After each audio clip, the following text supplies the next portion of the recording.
پاکستان کے نوجوان اب بیدار ہو کے پاکستان کی تقدیر اپنے ہاتھ میں لینے کی بات کر رہے ہیں۔ علامہ اقبال کا وہ پیغام جس کو 63 سال کی پاکستان کی تاریخ میں زندہ نہیں کیا گیا تھا، اب اللہ کی فضل سے یہ نوجوان نسل کو زندہ کر رہی ہے۔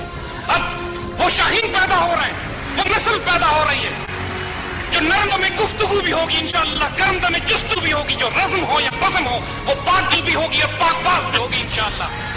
ایک شرط ہے بچوں، اس شرط پہ اگر پورا اترتے ہو تو اللہ کی قسم جو کچھ خوشخبریاں اور بشارتیں تمہارے لیے لکھ دی گئی تمہارے مقدر میں ان کو حاصل بھی کرو گے، اس کا ذریعہ بھی بنو گے۔ شرط صرف یہ کہ محمد وفا تمہیں ہم دے رہے ہیں، یہ جہاں چیز ہے کیا لوح و قلم دے رہے ہیں۔ میرے آقا صلی اللہ علیہ وآلہ وسلم کا عشق اور ادب، اس کے بغیر کچھ بھی نہیں ہے۔